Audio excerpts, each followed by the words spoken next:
lá, quem aqui passa, ou está passando, ou já passou por algum momento difícil? Levanta a mão. Então, 100% de nós precisamos o quê? De inteligência emocional. E aquela palavra de Deus assim, ó, por que você está tão desesperada se o primeiro divórcio aconteceu no céu? E aí, Deus me mostrou que o meu primeiro divórcio não foi com os meus ex-maridos. Meu primeiro divórcio foi com meu pai. Não, pega isso aqui, presta atenção nisso. Meu pai era alcoólatra, meu pai batia muito na minha mãe. Meu pai, a gente passou muita fome. Tipo, posso falar para vocês? É fácil para mim, de verdade. Não fiquem com raiva de mim. Mas é fácil para mim fazer 7 dias de jejum só na água e ainda trabalhando.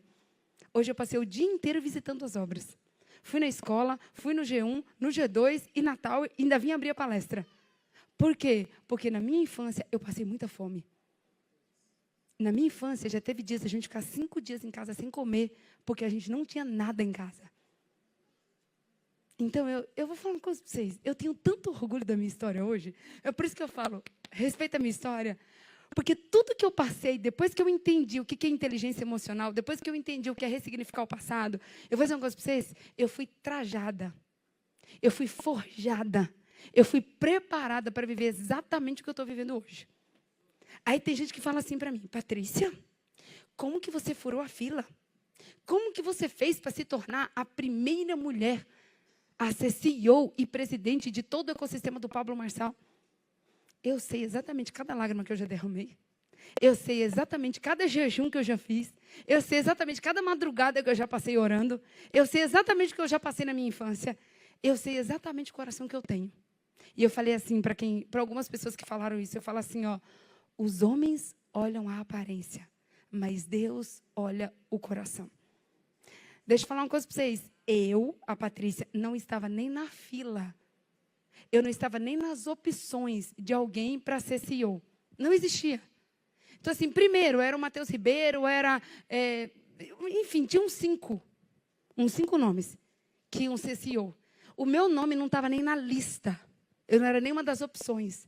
É tanto que um dia antes, que quando o Pablo anunciou, que ele marcou uma reunião no Primícias com todo mundo. Quem estava nesse dia? Deixa eu ver. O Medina estava. Um dia antes, o Medina falou assim, Pati, e aí, quem que vai ser CEO? Eu falei, não sei. Eu falei assim, eu acho que pode ser fulano, ciclano, beltrano. Aí eu lembro que você falou, né, Medina? Pode ser você. Tipo, eu pensei assim, o Medina é o único maluco, o único louco que ele acha que pode ser eu. Foi o que eu pensei na época. Mas não existia, não tinha possibilidade aos olhos do mundo, aos olhos humanos, de eu ser CEO. Só que, eu não estou falando de religião, tá? Eu estou falando de quem tem intimidade com Deus. Eu estou falando de espiritualidade, de algo que é muito além de qualquer religião. Jesus odiava a religião, eu odeio religião, porque eu acho que a religião divide e Jesus une. A Bíblia diz que é no poder da unidade que ele derrama bênçãos. Então, não é por religião, mas eu tenho certeza absoluta, e o Pablo fala isso direto, eu só estou aqui pela graça, pela misericórdia, pelo favor de Deus. Não foi por homens. E quando Deus faz, Ele faz para dizer assim, cara, não tem como ter sido homens, só pode ser Deus. Ah, quer ver uma coisa que pouca gente sabe? Olha aqui para mim. Eu já fui 5 vezes para Israel. Inclusive, eu já fui esse ano, em março. E eu tive a alegria e a honra de levar 18 mentorados. Porque desde a primeira vez que eu pisei o pé em Israel, veio um desejo tão forte no meu coração, Ana, eu falei assim, eu vou trazer uma caravana para esse lugar. Eu vou trazer as pessoas que eu amo para esse lugar. Porque Israel, fala assim com a sua boca, Israel é a terra que carrega a maior frequência de prosperidade do mundo. Presta atenção aqui comigo. Israel é a terra prometida. É a terra que mana leite e mel. É a terra que já foi destruída mais de 4, 5 vezes. É o lugar onde mais tem guerra no planeta Terra. Eles recebem mais de 1000 mísseis por dia. Para vocês terem uma ideia. Só que eles têm um sistema chamado domo de ferro, que é um interceptor de mísseis. E eles interceptam os mísseis ainda quando estão no ar. Eu fui ligar para o major, que o Pablo me pediu esses dias, para organizar a viagem de lá. E aí o major falou assim para mim, calma aí que eu já te retorno, que a gente está sendo atacado nesse exato momento. Pá! Porque ele estava lá no local, perto de da faixa de Gaza, porque assim, é muito longe, gente. Tipo, Israel, Tel Aviv, Mar Morto, Mar da Galileia, é muito longe de onde está tendo os ataques. É bem distante. Então, os ataques, eles são numa área específica. E que a Bíblia explica exatamente o que é isso. Então, é normal. É só a Bíblia se cumprindo esses ataques que acontecem em Israel. Mesmo eles sendo, presta atenção aqui comigo, mesmo eles sendo o povo mais atacado do mundo, mesmo eles passando por tudo que eles passam, 55% de todo o patrimônio terrestre é de judeu. Eles são o povo mais próspero da terra. Alguém já ouviu falar em Manhattan? E New York? Que é um dos lugares mais lindos que eu já fui. Você já ouviu falar? Sabe quem que construiu Manhattan? Os judeus. Só que eu vou contar um segredo para vocês. Os judeus, quando eles foram expulsos lá de Israel, eles vieram para o Brasil para montar Manhattan no Brasil. Só que adivinha o que os brasileiros fizeram? Expulsaram. Aí eles saíram do Brasil e foram para os Estados Unidos. Mas aqui poderia ter uma Manhattan. Mas eu creio que tu pode ter. 2026 está logo ali. 2026 está logo ali. Então, aí você pergunta, Patrícia, mas o que Israel tem a ver com tudo que você está falando? Tudo. Fala assim com a sua boca. Todos os lugares carregam uma frequência. Quando você for para um lugar, não vai só para tirar foto de turista. Vai para pegar a frequência daquele lugar. A última vez que a gente foi em Roma, tu estava, né, Medina? Lógico que estava. Como que o Medina não está? A última vez que a gente foi para Roma, os sócios e alguns mentorados do Pablo, a gente teve uma experiência fenomenal, sobrenatural, em frente ao Vaticano. O sino estava tocando, a gente fez um boot poderoso, todas as pessoas que estavam ali explodiram. Todas.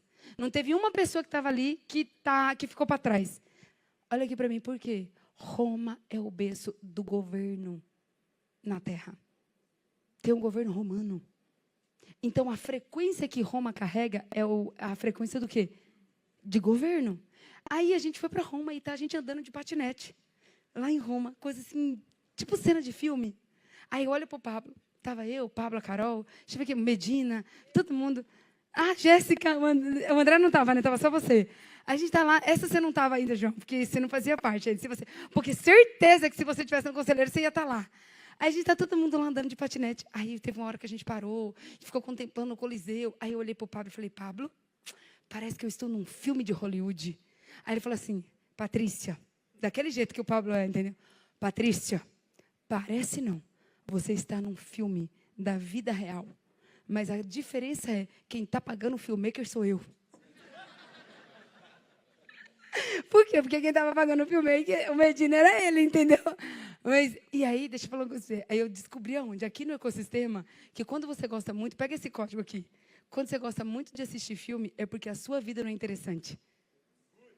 Aí você prefere ficar assistindo a vida dos outros nos filmes. Mas e por que você não dirige o filme da sua vida? Por que você não constrói o filme da sua vida? Hoje, na boa, é sério, eu acordei, eu fiz a aula do MDR. Quem estava na aula do MDR? Tem alguém aqui? Não. Eu fiz a aula da mentoria do Pablo, MDR, 7 horas da manhã. Aí depois eu fui jogar golfe com a equipe dos mentorados de um dos sócios do Pablo, Daniel Fabiano. O Rubinho estava lá, viu? Falou que estava com saudade da gente. O professor, fui jogar golfe. Aí, depois de jogar golfe, eu tive um momento de oração e de adoração e de boot com as mulheres que estavam lá. De lá, eu fui para a escola. Aí, eu olhei a escola de um canto ao outro, olhei a obra inteira. Depois, eu fui para o G2, que é um G1, que é um dos galpões do Pablo, e onde a gente tem uma lavanderia. Aí, depois, a gente foi para o G2. E depois, eu fui para a Tower. Vocês sabem que o Pablo tem uma torre aqui em Alphaville? Chama Marçal Tower. Em breve, vocês vão conhecer. E detalhe, lá só tem sócios. Ele não abriu para a gente de fora. É uma torre que chama Marçal Tower, que só sócios podem ter uma sala lá. Você entendeu? Chique, né? Fala, respeita a nossa história. Né, Ana? Eu e a Ana, a gente tem uma sala lá na Marçal Tower. Tá? O Matheus Ribeiro também tem, o Medina também tem uma sala lá. Tem uma galera aqui que é sócio que tem sala lá, mas gente de fora não vai poder entrar. Só vai entrar quem é sócio. Tipo assim, provavelmente ele deve abrir para alguns conselheiros aí. Se o João pedir sala lá, por exemplo... Você vai mudar para São Paulo quanto, João? Já está aqui, né, praticamente. Você morava onde antes? Em Londrina. Em Londrina. Então, bora lá. Por que eu estou contando isso aqui para vocês? Eu hoje só posso viver tudo isso porque lá atrás eu tomei decisões difíceis. Fala assim com a sua boca, decisões difíceis vão treinar a minha inteligência emocional. Talvez poucas pessoas conhecem aqui também, mas eu caminhei próximo, bem próximo de um camarada que é um dos maiores do mundo, chamado Tony Robbins. Eu fiquei 8 anos na equipe do Tony e fiz mais de 8 cursos dele. Fui crew member, fiz Leadership Academy, Business Mastery, fiz todas as grades de curso do Tony. E o Tony, ele sempre focou muito em inteligência emocional. E o Tony falou algo para mim que eu nunca mais vou esquecer na minha vida. E eu vou trazer isso para vocês hoje. Fala assim com a sua boca. Emoções é o que colore a vida.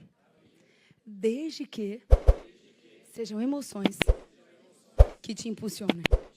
Vou te dar um exemplo. Vocês sabiam que um homem ou uma pessoa pode estar em um leito de morte e ter mais inteligência emocional e mais felicidade, mais alegria e mais plenitude do que nós que estamos aqui sentados agora? Alguém me pergunta como? Então, eu vou te explicar. Eu vou te dar o testemunho, depois eu volto para o Tony de novo. Uma vez eu fui visitar uma pessoa que estava em estágio terminal de câncer. Alguém aqui já teve a oportunidade de presenciar isso? Já? Então, eu fui o caminho inteiro, Elito, e Morgana orando. Senhor, em nome de Jesus, me dá as palavras certas. Olha isso aqui, ó. Me dá as palavras certas. O que eu vou falar para uma pessoa que está em estágio terminal de câncer? E eu, desesperada no carro, orando e clamando e pedindo ao Senhor uma direção. Quando eu chego no quarto, a cor dele, gente, era bem amarelinho, eu nunca vou esquecer. Ele estava bem amarelinho, os lábios bem ressecados. Mas ele me recebeu com um sorriso que eu nunca vou esquecer. E ele falou assim, ui, tudo bem, minha filha? Seja bem-vinda. A Cibele fala tanto de você, que é a filha dele. Ela era minha mentorada. E eu olhei para ele e falei assim, Deus, o que está acontecendo aqui? Eu tive uma das maiores experiências da minha vida, eu arrepio só de falar, Ana. Ele falou assim, não, filha, eu estou bem. E ele com muita dor, com morfina. Estava com muita dor, mas o tempo todo ele falava assim, não, está tudo bem, está tudo certo, eu já cumpri o meu propósito na Terra. Chegou a minha hora, desse jeito. Aí eu preparada para falar alguma coisa para ele, e ele que me deu uma lição de vida. Aí ele olhou para mim com um semblante pleno e falou assim, olha isso, Nino. A morte é a carruagem para a vida eterna. Gente, aquela hora eu comecei a chorar dentro da sala. Ele falou assim, desse jeito, eu só estou à espera da minha carruagem chegar. Porque a vida de verdade não é essa, é a eterna. Cara, ele falou assim, ó, isso aqui é temporário. E a vida, na verdade, de verdade, a vida eterna começa quando você monta na carruagem da morte. Falei, cara, de onde que saiu esse homem? Falei, não é possível. Eu saí de lá, ô Ju, mas tão impressionada. Aí eu me lembrei do que o Tony falou. Porque uma pessoa num leito de morte, se ela estiver bem emocionalmente, se ela entender o propósito dela, e se ela entender sobre eternidade, ela sabe que aquilo faz parte. E se ela já orou por um milagre, o milagre não aconteceu, é porque ela sabe que aquilo faz parte. Agora, gente fraca emocionalmente, anota aí. Gente fraca emocionalmente não sabe lidar com a morte. Não sabe de jeito nenhum. Eu vou falar uma coisa para você. Aquele dia mudou minha vida. Tem gente que as emoções... Quem já foi para Londres aqui? Levanta a mão. Quem pegou Londres num dia cinzento? Levanta a mão. Oi? É muito difícil dar sol, mas quando eu fui, deu sol. Bem bonito. Olha só, e eu lembro que a gente estava fazendo o UPW em Londres, que é um dos eventos do Tony. E quando ele estava explicando sobre emoções, ele falou assim, que tem gente que tem emoções que são cinza. Cinza. O que é gente que tem uma emoção cinza? Gente que está desesperada, angustiado, depressivo, com ataque de pânico. As emoções estão cinza. Mas gente que estão com as emoções, que tem inteligência emocional, que está com a emoção, que está curado, é o quê? Tem emoções que colorem a vida. Fala assim com a sua boca, Vala, eu vou ressignificar o meu passado e as minhas emoções vão colorir a minha vida.